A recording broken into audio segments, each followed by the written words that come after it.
오늘은 세 가지 기회라는 제목으로 말씀을 함께 나누고자 합니다. 지난주에 베드로후서 말씀 가지고 하나님께서 우리에게 오래 참으시는 이유는 우리에게 기회를 주시기 위해 오래 참으신다라는 말씀을 드렸습니다. 그러면 하나님께서 어떤 기회를 주시기 위해 오래 참으시는가? 오늘 거기에 대해서 말씀을 함께 나누고자 합니다. 먼저 첫 번째로 하나님이 우리에게 기회를 주시는 것은 회개할 기회를 주시는 것입니다. 하나님께서 우리에게 어떤 기회를 주시는가, 오늘 세 가지를 잘 기억하시면 여러분 삶에 또 신앙에 남은 여생에 큰 유익이 있으리라 저는 생각하는데요. 먼저는 우리에게 주시는 기회가 뭐냐? 회개할 기회를 주신다라는 말씀입니다. 지난주 베드로후서 3장 9절에서 10절 말씀에 보면 주님께서 너희를 대하여 오래 참으사 아무도 멸망하지 아니하고 다 회개하기에 이르기를 원하시느니라. 이렇게 사도 베드로가 그 당시 왜 예수님이 오시지 않느냐라고 말하는 사람들에게 대답을 준 것입니다. 예수님이 분명히 곧 오신다 하시고 하늘로 올라가셨는데 오시지 않는 이유는 기다리신다라는 것이죠. 어떤 것을 기다리시느냐? 사람들이 회개할 기회를 주기 위해, 회개할 때를 얻기 위하여서 좀 더 기다려 주신다라는 것입니다. 주님은 회개를 굉장히 중요하게 생각하셨고 또 실제로 회개해야만이 우리가 구원에 이르게 되는 것입니다. 회개는 굉장히 중요한 것입니다. 제가 며칠 전에 고건사님 댁에 가서 신방을 하는데 권사님이 저한테 이런 간증을 하시더라고요. 목사님, 저 몸이 다 나았습니다. 그리고 제가 굉장히 많은 은혜를 받았습니다. 그리고 어떻게 해서 그렇게 되었냐 했더니 이 집 문제 때문에 몇 달 동안 굉장히 힘들었습니다. 이사는 가야 하고 집은 팔리지가 않고 모든 건 다 결정이 되어 있는데 어떤 여력이 있는 것도 아니고 그래서 너무 어려운 중에 하나님 앞에 기도하는데 때를 쓰기도 하고 또 하나님 앞에 막 요구하기도 하고 막 했지만 시간이 지나도 그 마지막 시간이 될 때까지 집 문제가 해결이 되지 않고 또 여러 가지 문제가 얽혀 있어서 굉장히 힘들었다고 해요. 그런데 기도하는 걸 놓을 수가 없어서 계속 기도만이 할 게 없으니까 기도만 계속 하시는 중에 갑자기 하나님께서 마음을 주시는데 어릴 적 아주 어릴 적 초등학교 다닐 때 그 친구들하고 싸웠던 일들이 생각이 나고 그때 했던 말들이 생각이 나더래요. 그러면서 그 했던 말들까지 하나님 다 회개하고 다 잘못했다고 용서를 빌고 그러고 나니까 마음에 평안이 찾아오고 그때부터 삶이 바뀌는데 몸도 그 아프던 허리 제가 자주 기도해 드렸으니까 너무 잘 알죠. 다리부터 허리까지 그 아프던 것이 멀쩡하다면서 저한테 저 앞에서 보여주시더라고요. 괜찮다고. 그리고 집도 권사님이 원래 생각했던 그 가격에 팔리고 모든 문제가 다 해결이 됐다는 거예요. 너무 감사하다고 저한테 그 간증을 하시더라고요. 그래서 제가 오늘 2부 예배 때 그 간증을 좀 하시라고 했는데 못 하시고 이제 제가 대신 말씀을 드리는데요. 제가 이 말씀을 드리는 것은 우리가 하나님의 역사가 일어나기 위해서 반드시 선행되어야 할 게 있습니다. 그건 바로 회개다라는 것이. 하나님 앞에서 우리의 죄의 문제를 해결받지 못하면 우리에게는 하나님의 구원의 역사가 일어나지 않는다라는 것입니다. 예수님께서 이 땅에 오셔서 가장 먼저 하셨던 말씀은 회개하라. 그 말씀이셨습니다. 회개하면 그 다음에 하나님의 나라가 너희에게 임할 것이다라는 겁니다. 그러니까 하나님 나라가 가까이 왔으니 중요한 것은 회개하라는 것이죠. 그 하나님 나라가 가까이 왔다라는 것은 심판의 날이 가까웠고 구원의 날이 가까웠고 인류의 종말이 가까웠고 네 인생의 종말이 가까웠다라는 말씀입니다. 그 말씀을 하시면서 그 종말에 우리가 해야 할 게 뭐냐? 회개해야 한다라는 말씀을 하셨습니다. 구원의 역사는 언제 일어나느냐? 회개할 때 일어납니다. 그래서 오늘 말씀에 제가 베드로후서 3장 말씀에 사도 베드로가 주께서 우리를 대하여 오래 참으시는 것은 우리가 회개하기에 이르기를 원하신다라고 말씀하신 것이고 그 회개하기에 이르기를 원하시는 것은 우리가 구원받기를 원하신다라는 그 구원의 기회를 우리에게 허락하고 계신 것입니다. 그래서 우리는 이 회개의 기회를 놓치면 안 되겠다. 이 회개의 기회를 붙잡아야겠다라는 것이죠. 우리가 요나 이야기 잘 알고 있습니다. 성경에 유일하게 물고기에게 잡아먹혔다가 다시 살아난 그 물고기 배를 마치 쾌속선으로 이용해서 대륙을 이동한 그런 유일한 사람이 이 요나다라고 할 수 있죠. 성경에 그런 사람이 두 번 나오지 않습니다. 요나 딱 하나로 나오는데요. 이 요나가 하나님 앞에 말씀을 듣습니다. 어느 날 요나에게 하나님이 임하여서 하나님의 말씀이 임하여서 너는 니느웨 성으로 가서 그들에게 내가 내게 명한 바를 그들에게 선포하라 라고 요나 1장에 나옵니다. 그러자 이 요나가 이 말씀을 듣고 니느웨가 동쪽에 있는데 그 반대쪽인 서쪽으로 지중해 쪽으로 배를 타고 다시스라는 스페인 방향으로 도망을 가게 됩니다. 그곳으로 도망가다가 하나님 풍랑을 일으키시고 그를 물고기 배에 집어넣으셔가는 니느웨가 있는 곳으로 그를 내뱉게 하죠. 그리고 다시 니느웨로 가서 내가 너에게 명하는 이 말들을 선포해라 라고 하십니다. 그러자 요나가 이제 니느웨로 가서 말씀을 선포하는데 성경을 보면 니느웨가 어느 정도 크기냐 하면 사흘 동안 걸을 만큼 큰 성이었다라고 되어 있습니다. 그러니까 사흘을 돌아야 돌 수 있을 만큼 큰 성이니까 그 안에서 복음을 사람들이 다 듣도록 전하려면 사흘이 아니라 얼마나 걸릴지 모를 만큼 큰 도시였습니다. 그런데 요나가 이 사흘 길을 돌아야 돌 수 있는 큰 성에 단 하루를 다니면서 말씀을 전합니다. 뭐라고 전하느냐 하면 40일이 지나면 니느웨가 무너지리라.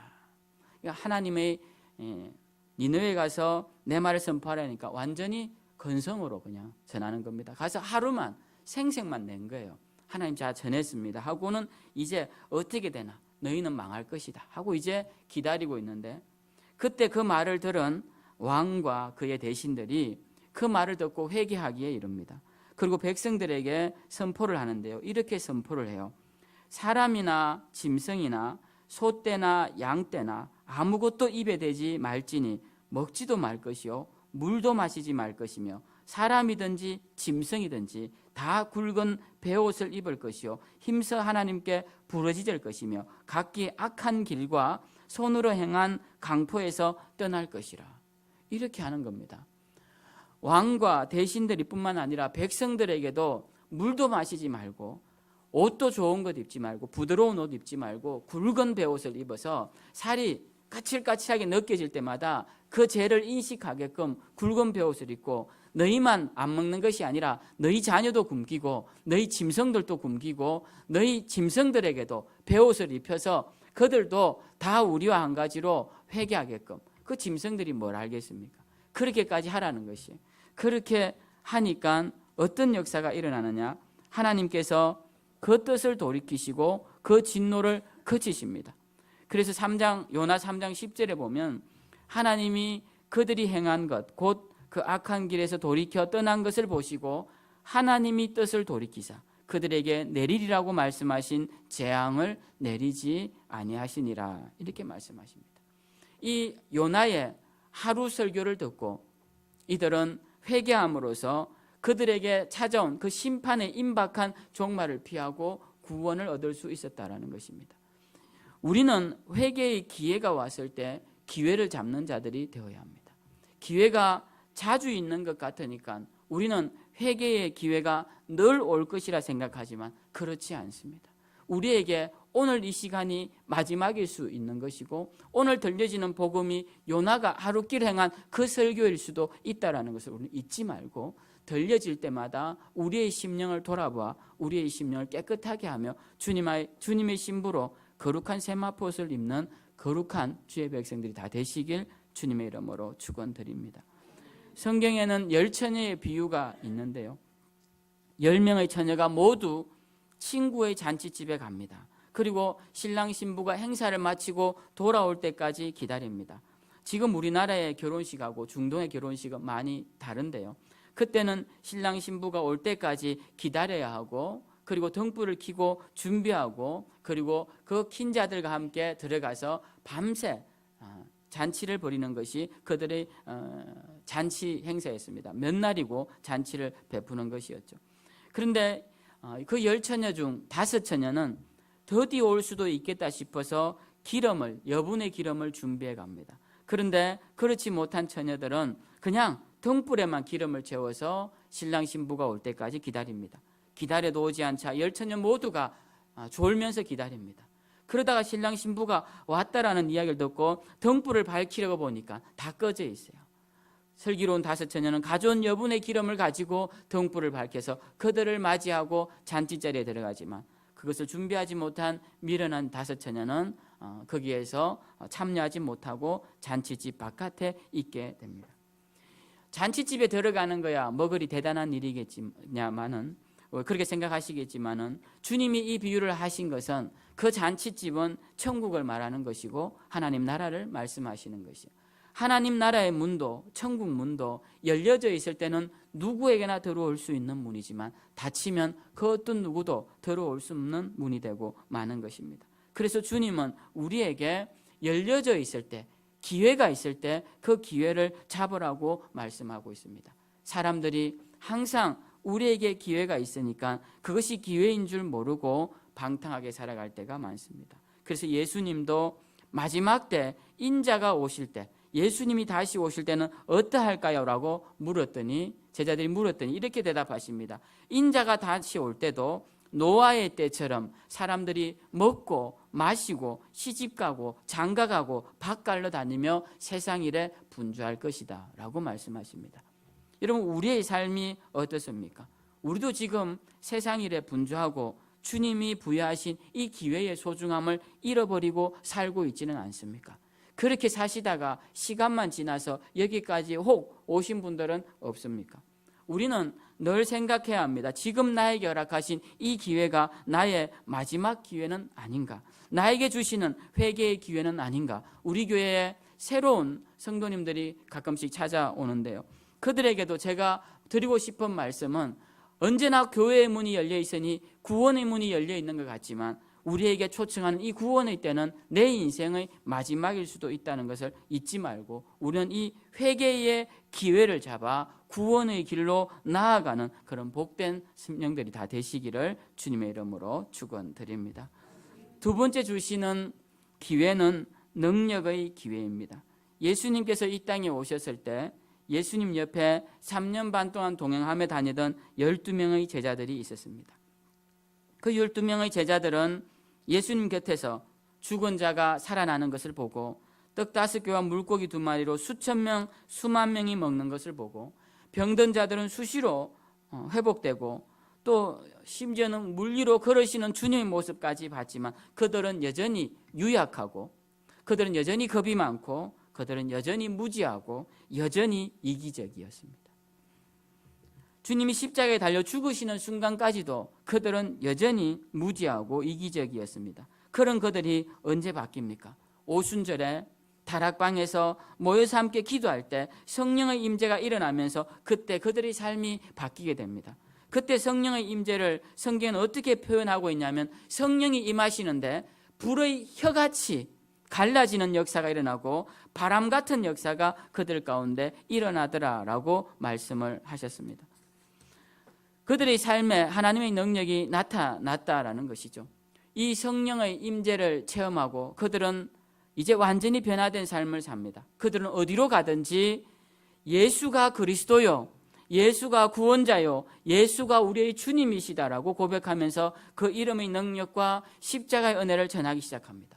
그러자 그들의 사역 가운데 역사가 일어나는데 죽은 육체도 살아나고 병든 육체도 살아나고 죽은 영혼도 살아나고 병든 영혼들도 깨어나는 역사들이 일어났다라는 것입니다. 언제? 성령의 임재가 일어났을 때. 얼마 전에 동해안에 엄청난 산불이 났죠. 산불이 나면 진화하기가 가장 어려운 상황은 바람이 불 때입니다. 바람이 불 때는 당연히 바람을 맞은편에 두고 끄면은 그건 불에 타 죽는 것이죠. 바람을 등에 쥐고 불을 잡아야 되는데 절대 꺼지지 않습니다. 바람이 세게 불면 이 나무가 다 탈 때까지 절대 꺼지지 않아요. 태울 것이 없을 때까지 절대 꺼지지 않습니다. 불길의 가장 무서운 것은 바람이에요. 그리고 그 바람에 불이 한번 타오르기 시작하면 종잡을 수 없을 정도로, 걷잡을 수 없을 정도로 불길이 타오르게 됩니다. 불과 바람이 연합하면 모든 것을 다 태우죠. 성령의 능력이 불길 속에서 부는 바람처럼 임한다면 우리를 태우고도 남음이 있습니다. 사도행전에 임한 성령의 임재가 바로 그러하다라는 것이죠.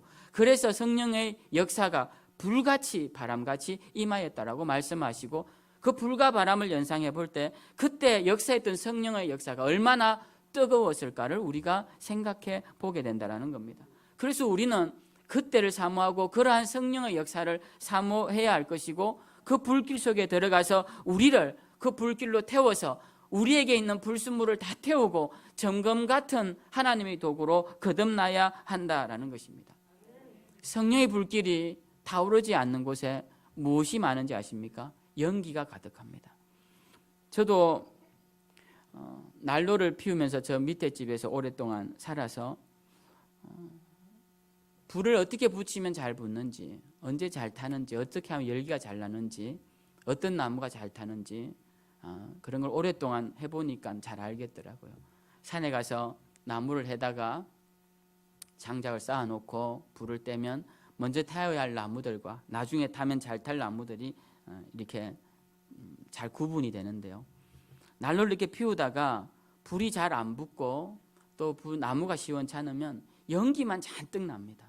연통에서 연기가 나다가 나중에는 난로에 연기가 꽉 차서 난로 사이로 연기가 나오면 온 집안에 연기가 가득하게 됩니다. 불꽃은 없고 연기만 가득하게 되는 것이에요. 여러분 한번 보십시오. 불길이 굉장히 강하면 연기가 나지 않습니다. 난로에 불이 활활 타고 있으면 연통에 연기가 나가지 않고 열기만 느껴집니다. 성령의 불길이 타오르지 않는 곳에는 연기만 가득해요. 교회 안에 이 불길이 시원찮으면 연기가 잔뜩 나오는데 그 연기가 뭡니까? 말만 많은 것입니다. 일하는 자는 없고 말하는 자만 가득한 곳에는 어떤 역사도 일어나지 않는다라는 것입니다. 불평만 많고 감사는 사라진 곳에는 그 성령의 역사가 아닌 것입니다. 지금 내 삶에 감사는 없고 주를 향한 열정이 없고 사명이 없다면 나는 지금 성령의 불길 속에 있는 자가 아니라는 거예요. 내 삶 속에 연기만 가득하고 불평할 것만, 근심할 것만, 염려할 것만, 이러한 세상적인 욕심들만 가득해 있다면 나는 지금 성령의 불길 속에 있는 자가 아니라는 것입니다. 우리는 구분하기가 어렵지 않습니다. 나무를 태워보면 느끼듯이 우리 삶을 돌아보면 알 수 있다는 것입니다. 그래서 우리는 성령의 불길 속에 들어가 성령의 능력에 사로잡혀 성령님의 도구가 되어 성령님의 역사를 이루는 자들이 되어야 하는 것입니다. 성령의 역사를 사모하는 분들 가운데 특별히 왜 우리가 성령의 역사와 능력을 사모해야 되는가를 가끔씩 잊어버리는 경우가 있는데, 우리의 성령의 역사에는 우리가 하나님의 도구로 쓰임받기 위해 성령의 역사가 필요합니다. 흔히 위로부터 능력 받기를 많이 바라요. 목회자들도 능력 받기를 바라고 여러분들도 능력 받기를 바라지만 이 능력은 전적으로 무엇을 위해 받아야 하느냐 하면 하나님의 도구로 쓰임받기 위해 능력을 받아야 합니다. 그런데 사람들이 하나님께로부터 온 능력을 서서히 자기를 위해 사용하면 그때부터 자기 자신도 파멸될 뿐만 아니라 가정도 파멸되고 공동체도 무너지는 것을 보게 됩니다. 우리는 주변에 그러한 예를 찾아보기가 굉장히 쉽습니다. 주변에 굉장히 흔합니다. 하나님으로부터 온 능력을 자기를 위해 사용하면서 서서히 파멸로 길로 접어든 사람들이 굉장히 많습니다. 우리도 마찬가지입니다. 우리가 하나님께로부터 오는 능력은 하나님을 위한 도구를 위해 사용되어야 되는 것이고 또 그것을 위해 열망해야 하는 것입니다. 그래서 저는 오늘 여러분에게 중요한 팁을 하나 드리고자 합니다. 우리에게 성령님의 임재가 강하게 나타나게 하는 방법이 뭐냐? 그것은 내가 하나님의 도구가 되고자 하는 강한 열망이 있으면 되는 것입니다. 내가 하나님의 일을 하고자 하는데 주님 능력이 없습니다. 내가 부족합니다. 제가 힘 주시고 능력 주시면 주님 일 하겠습니다 라고 한다면 주님이 여러분에게 지혜도 주시고 여러 가지 좋은 것들을 여러분에게 채워주실 것이라 저는 확신합니다. 그래서 우리는 이런 주님의 도구가 되고자 하는 열망이 있어야 할 것이고 이 열망을 통하여서 성령의 은혜의 바람이 불어 거기에 불길이 시작되면 그 걷잡을 수 없는 불길이 우리를 삼키는 시간이 이번 이른비 기도회가 되기를 바랍니다. 여러분들이 이번 이른비 기도회에 그러한 마음으로 성령의 임재를 사모하시고 불같은 역사, 그게 바람까지 불어서 우리를 온전히 태워서 하나님의 도구가 되는 뜨거운 기도회가 되게 해달라고 그렇게 기도하셔서 그 기도에 응답받는 복된 기도회가 되시길 주님의 이름으로 축원드립니다. 세 번째 기회는 축복의 기회입니다. 이제 오늘 본문 이야기를 좀 해보죠. 오늘 본문에 열왕기하 13장에는 북이스라엘의 정신적 지주였던 엘리사의 죽음이 나옵니다. 여러분, 이스라엘은 사울 왕과 그 다윗 왕, 그 다음에 그 아들 솔로몬 때까지만 하나의 왕국이었고, 솔로몬 이후로는 우리나라처럼 남과 북이 나누어지게 됩니다. 같은 민족인데. 근데 이 북쪽 나라는 하나님을 온전히 섬기지 못하여 늘 거기에 왕조가 바뀌고 또 반역이 일어나고 우상 숭배가 넘쳐나는 곳이었습니다. 남쪽에 비해서. 근데 이 북쪽을 그나마 영적으로 지탱시켜준 두 선지자가 있는데 또 다른 선지자들이 있지만 대표적인 선지자가 누구냐면 엘리야와 엘리사입니다. 이 엘리야와 엘리사는 둘 다 북쪽에서만 활동했던 선지자인데요. 그것도 가장 타락이 심했을 아합 왕조 시대, 오므리 왕조 시대 때 활동했던 선지자입니다. 엘리야는 여러분들이 잘 알다시피 하나님 앞에서 많은 능력을 행함으로써 그가 마지막 죽음도 보지 않고 요단강에서 하나님께 들려 올라간 인류사의 전무후무한 역사 이전의 에녹 외에는 성경에도 나오지 않는 그런 놀라운 일을 한 사람이 엘리야입니다. 근데 이 엘리야를 끝까지 따라다닌 제자가 한 명 있었죠. 바로 엘리사인데요. 엘리야가 성천하러 가는 자리까지 쫓아갑니다. 그리고 붙잡고 엘리야를 붙잡으니까 엘리야가 말하죠. 내가 너에게 무엇을 해주랴? 그랬더니 당신의 능력의 갑절을 저에게 주십시오. 그렇게 말합니다. 여러분, 엘리야가 능력이 얼마나 많았습니까? 그 갈멜산에서 바알신을 섬기는 자 850을 잡아 죽이고 3년 동안 비가 오지 않는 곳에 비를 내리게 하시고 그 물 뿌린 제단에 하늘로 불이 떨어져서 다 마르게 한 그의 능력이 어마어마했던데 그의 능력의 갑절을 달라고 엘리사가 이야기해요. 근데 성경을 자세히 읽어보면요, 정말 열왕기서에 보면 엘리야가 행한 기적의 수보다 엘리사가 행한 기적의 수가 더 많아요. 2배 정도 많이 나옵니다. 물론 엘리야가 기적을 많이 행했겠죠. 근데 성경이 그렇게 의도적으로 보여주는 거예요. 너희가 강구한 대로 되는 것이다 라고 보여주시는 겁니다. 그래서 엘리야가 2배의 기적을 행하는데 마지막 엘리야가 성천한 것처럼 그는 성천하지 못합니다. 그는 죽어요. 오늘 성경에 보면 죽을 병에 걸립니다. 죽을 병에 걸려요. 근데 이 엘리사가 죽는다고 하니까 그 당시 왕이었던 요아스가 찾아갑니다. 뭐라고 말하느냐 하면 내 아버지여 내 아버지여 이스라엘의 병거와 마병이여 이렇게 엘리사를 부릅니다. 엘리사가 엘리야를 부를 때 그 호칭인데요. 이 왕이 한 선지자에게 이렇게 부르기가 쉽지 않잖아요. 내 아버지여 내 아버지여 이스라엘 병거와 마병이여 이렇게 부르니까 엘리사가 안 그래도 이 젊은 왕을 놔두고 가기가 걱정되는데 그렇게 눈물을 흘리면서, 여기 눈물을 흘렸다고 14절에 나오죠. 눈물을 흘리면서 이렇게 엘리사를 붙잡고 슬퍼하니까 그 엘리사의 마음이 어떻겠습니까? 그래서 엘리사가 이 왕에게 마지막 축복을 하나 베풀어 줍니다. 그게 뭐냐 하면 왕에게 부탁을 하죠. 가서 활과 화살을 가져오십시오. 그 활과 화살을 가지고 저 동쪽으로 난 창문을 여십시오. 그리고 저쪽을 향해 화살 시위를 당기십시오. 그리고는 엘리사가 그 위에 손을 얹어줍니다. 그리고 쏘십시오. 탁 쐈어요. 그러니까 이 엘리사가 이렇게 말해줍니다. 왕이 쏜 이 화살은 이 동쪽에 있는 아람, 그 당시에 가장 강대국이었던 아람이란 나라가 이스라엘의 동쪽에 있었고 아람 때문에 이스라엘이 늘 힘들었습니다. 그래서 이 아람을 향해 화살을 쏜 거예요. 그래서 지금 이 쏜 화살은 아람을 향하여 쏜 화살이고 아람에 대한 여기 17절은 구원의 화살입니다. 이렇게 알려져요. 그러니까 이제 아람으로부터 당신이 이제 이길 것입니다 라는 그 희망의 메시지를 준 겁니다. 그리고는 하나의 부탁을 다 하죠. 이제 가셔서 화살들을 가져오십시오. 그래서 화살들을 움켜쥐십시오. 움켜집니다. 자, 이걸 가지고 땅을 치십시오. 그러니까 이 요아스가 땅을 칩니다. 자, 한번 쳐보겠습니다. 자, 좋으시던 분들 지금 깨셔야 돼요. 자, 몇 번 쳤습니까? 3번을 칩니다. 요아스가 이렇게 3번을 치자 엘리사가 크게 노합니다. 크게 노하면서 왜 3번을 치십니까? 대여섯 번이나 치시지. 왜 3번을 치시냐? 이제 당신이 아람을 대하여 전쟁을 이기는 것은 3번밖에 못 이길 것입니다. 이렇게 이야기해요. 그리고 실제로 3번밖에 못 이기고 그때부터 계속 패전하게 됩니다. 여러분들은 이 이야기를 들으면서 어떤 생각이 드십니까? 아니 그럼 미리 알려줬으면 더 많이 칠 거 아니냐. 미리 알려줬으면 10번이라도 치지 않았겠냐 싶지만 여러분 하나님의 메시지는 그렇지 않아요. 여러분. 여러분 설교를 들을 때 목사님 왜 콕 집어서 제가 콕 집어 알 것 같으면 제가 다 알려드리죠. 말씀은 그렇게 잘 안 임합니다. 원리적이고 원칙적이면 그리고 우리에게 깨달을 수 있도록 주세요. 자 한번 보세요. 화살을 쏠 때 엘리사가 분명히 말해줍니다. 이 화살은 아람을 향한 무슨 화살이다? 구원의 화살이다. 아람을 향한 구원의 화살이다라고 말씀하셨어요. 그러면 그 화살을 쥐고 땅을 치라고 했을 때 우리가 생각하건대 이게 도대체 어떤 의미일까를 짐작할 수 있지 않겠느냐는 거예요.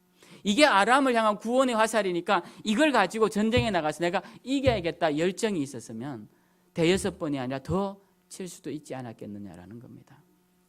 하나님께서 이 사건을 우리에게 보여주시는 이유가 있습니다. 우리도 삶을 살면서 하나님께서 열어주시는 축복의 기회에 3번 정도 치고 끝낼 때가 많이 있다는 겁니다. 요아스에게 기회가 왔습니다. 어떤 기회냐? 승리의 기회가 온 거예요. 그런데 그 승리의 기회를 요아스는 3번밖에 못 잡았다는 겁니다. 여러분 우리에게는 기회가 오지 않았을까요? 저와 여러분에게도 기회가 왔을 것입니다. 여러분은 저로부터 듣는 설교가 늘 저한테서 들으니까 그 설교가 그 설교고 목사님 뭐 늘 설교 저렇게 하시니까 쉽지만 여러분 제 설교를 통하여서 하나님이 여러분들에게 많은 기회를 주셨습니다.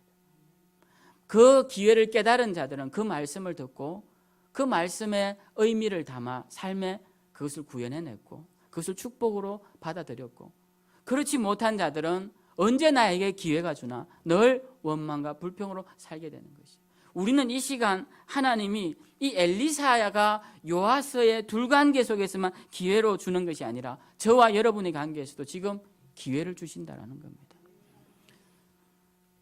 여러분 혹시 뭐 저한테 그럼 목사님은 좀 더 잘 살지 왜 그렇게 사세요? 이런 분 안 계시리라 생각합니다. 제가 이건 비유삼아 하나 말씀드려보죠. 엘리사가 그래도 죽습니다. 그리고 죽어요. 마지막이 이 장면입니다. 요아스 왕에 대해서 굉장히 안타까워하며 죽어요. 근데 그 죽은 시체를 묻는데 그때 모압에서 도적대들이 다가와서 그들이 잡은 시신을 어떻게 하다가 엘리야 시신에 닿게 된 거예요. 그러자 그 시신들이 살아납니다. 여러분 들으면 어떻습니까? 엘리야 자기는 죽으면서 왜 사람들 못 살리지? 여러분 그게 하나님의 도구로 쓰임 받는 거예요. 여러분 제 삶이 여러분보다 훨씬 잘 살면 뭐 말하기가 더 좋겠지만 그런데 생각지 마시고 제 입술을 통하여 선포된 하나님의 말씀은 엘리사에게 주시는 엘리사가 요아스에게 준 그 기회와 동일한 것이다라고 생각하시고 받아들이면 그런 기회가 될 것이요. 그냥 한낱 이 문호리에 내려지는 이 작은 교회 목회자의 설교 정도로만 들으면 그것으로 끝이 난다는 겁니다. 그러면 내 삶의 변화는 안 일어난다는 거예요. 내 삶의 변화는 안 일어나는 거죠. 오늘 이 요아스가 받았던 축복의 기회를 여러분들이 받고자 한다면 여러분도 이러한 열망으로 말씀이 떨어질 때마다 이것이 나에게 무슨 기회인가? 정신을 바로 차리고 위기가 찾아왔다면 더 정신을 바로 차리고 지금 나에게 이게 무슨 기회인가? 그렇게 생각하셔야 한다는 것입니다. 그렇게 생각하는 자에게 그 말씀은 생명의 기회가 되어서 여러분을 살리게 된다는 것입니다. 하나 예만 더하고 말씀 마치죠. 모든 것이 때가 있음을 드리고 싶어서 이 말씀을 드리는데요. 또 엘리사 이야기입니다. 엘리사가 살아있을 때 제자 중 한 명이 어느 날 갑작스럽게 죽습니다. 이 제자는 아내도 있고 아들도 둘이 어린 아들도 둘이 있는데 이 제자가 갑자기 죽어요. 그러니까 이 제자의 아내가 찾아옵니다. 찾아와서 이렇게 말해요. 당신의 종 나의 남편이 이미 죽었는데 당신의 종이 여호와를 경외한 줄을 당신이 아십니다. 그러니까 우리 남편이 얼마나 하나님을 경외한지 당신이 잘 알지 않습니까? 그런데 그가 나에게 빚을 남겨놓아서 빚쟁이들이 찾아와서 나의 두 아이를 데려다가 그들의 종으로 삼으려고 합니다. 어떻게 하면 좋습니까? 그때 엘리사가 이렇게 물어요. 네 집에 무엇이 있느냐라고 묻습니다. 네 집에 무엇이 있느냐? 그러자 이 여인이 이렇게 대답해요. 계집종의 집에 기름 한 그릇 외에는 아무것도 없습니다. 그러자 엘리사가 이렇게 말하죠. 너는 밖에 나가서 모든 이웃에게 그릇을 빌리라. 빈 그릇을 빌리되 중요한 단서를 끝에 붙입니다. 조금 빌리지 말라. 이렇게 되죠. 조금 빌리지 말라. 여러분, 이 요아스의 사건과 동일한 사건입니다. 조금 치지 말라는 거예요. 조금 빌리지 말라는 거예요. 그래서 이 여인이 가서 동네 빈 그릇을 빌려옵니다. 그리고 아들에게 그릇을 다오. 그러면 그릇을 주면 그 여인이 기름 그릇으로 기름을 부으니까 계속 기름이 나와요. 아들에게 그릇을 다오, 그릇을 다오. 그러니까 어느 순간 아들이 이제 그릇이 없습니다 라고 하자 그 기름 나오던 그릇에서 기름이 끊어졌더라라고 성경에 기록되어 있습니다. 그리고 그 기름들을 팔아서 빚을 갚고 남은 것으로 생활을 하였다라고 성경에 기록되어 있습니다. 여러분, 하나님에게는 기름이 어마어마하게 많습니다. 그러나 여러분에게는 담을 그릇이 없어요.